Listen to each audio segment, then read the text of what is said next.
Bismillahirrahmanirrahim. Assalamualaikum warahmatullahi wabarakatuh. Perkenalkan, nama saya Bimbi Febrian Chandra dengan NIM 11833058 dari Prodi Manajemen Dakwah. Baik, pada kesempatan kali ini saya akan memaparkan keadaan sosial ekonomi di Indonesia pada masa pandemi COVID-19. Sejak kasus COVID-19 meningkat di Indonesia, berbagai permasalahan sosial dan ekonomi muncul di tengah masyarakat. Pertanggal 1 April 2020, total jumlah pasien COVID-19 di Indonesia menjadi sebanyak 1.677 orang. Dari 1.677 kasus positif COVID-19 tersebut, 1.417 pasien saat ini menjalani perawatan dan 103 pasien dinyatakan berhasil sembuh dari penyakit COVID-19. Sementara itu, WNI di luar juga sudah terdampak corona dengan jumlah korban sebanyak 133 WNI yang positif terinfeksi COVID-19. Ada beberapa permasalahan sosial ekonomi yang terjadi akibat COVID-19.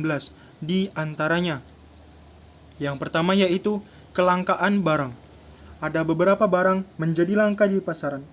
Bukan hanya langka, namun barang tersebut dijual berkali-kali lipat dari harga semula sebelum adanya kasus corona di Indonesia. Contoh, beberapa barang itu seperti masker, hand sanitizer, cairan pembunuh kuman, dan APD. Selanjutnya yaitu disorganisasi dan disfungsi sosial. Ada fakta menarik di masyarakat yaitu adanya prasangka dan diskriminasi terhadap korban COVID-19. Prasangka dan diskriminasi ini disebabkan oleh ketakutan masyarakat terhadap situasi yang tidak menentu akibat penyebaran virus corona. Hal ini jelas terlihat dari sikap masyarakat yang menjaga jarak saat berinteraksi dengan orang lain, menghindari salaman, menghindari perkumpulan, dan lain-lain. Yang selanjutnya yaitu tindakan kriminal. Tindakan kriminal yang marak dilakukan selama masa pandemi ini seperti yang mana sudah kita ketahui bersama beberapa bulan yang lalu terjadi pencurian alat pelindung diri seperti masker dan hand sanitizer. Yang kedua yaitu penipuan harga bahan pokok dan lain-lain. Selanjutnya, melemahnya sektor pariwisata. Sejak kasus COVID-19 meningkat, berbagai tempat wisata harus ditutup dalam waktu yang belum ditentukan demi mencegah penyebaran corona. Dengan ditutupnya berbagai tempat wisata, otomatis akan mempengaruhi pada pendapatan daerah dan khususnya pendapatan masyarakat. Berdasarkan data Badan Pusat Statistik atau BPS, kata Luhut, bulan Mei tercatat perjalanan wisata turun hampir 100% dibanding bulan sebelumnya. Sementara Bank Indonesia mengeluarkan data bahwa penurunan wisatawan berdampak pada devisa yang turun hingga 97%. BI juga mengatakan devisa pariwisata turun hingga 97% year on year dari 1.119 juta dolar Amerika Serikat hanya ke 31 juta dolar Amerika Serikat. Penurunan yang luar biasa sekali, ucapnya, dalam diskusi virtual bertajuk Reaktivasi Sektor Pariwisata dan Ekonomi Kreatif, memasuki adaptasi kenormalan baru, Rabu 22 Juli 2020.